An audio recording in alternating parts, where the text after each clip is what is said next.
কুমড়ো ফুলের বড়া বানাবো, তাই আমি আমার বারান্দা বাগানে আসলাম মিষ্টি কুমড়া ফুল নিতে। আমার কর্মস্থলের বাসায় যেহেতু আমি একাই থাকি, তাই আমার মোটামুটি 3টা ফুলের মতো হলেই হবে। কি সুন্দর মাশাআল্লাহ।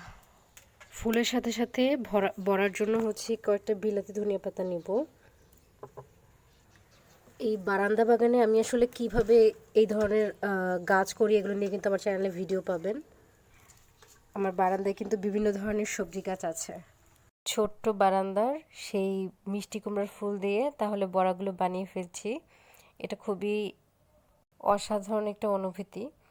তো টবে কিভাবে মিষ্টি কুমড়া গাছের বীজ বপন করবেন, কিভাবে মিষ্টি কুমড়া গাছের পরিচর্যা করবেন, কি ধরনের সার দিবেন বা কি ধরনের কীটনাশক দিতে হবে, এগুলো নিয়ে কিন্তু আমার চ্যানেলে ভিডিও আছে, প্রয়োজনে কিন্তু দেখে নিতে পারেন। আর হ্যাঁ, বি পজিটিভ।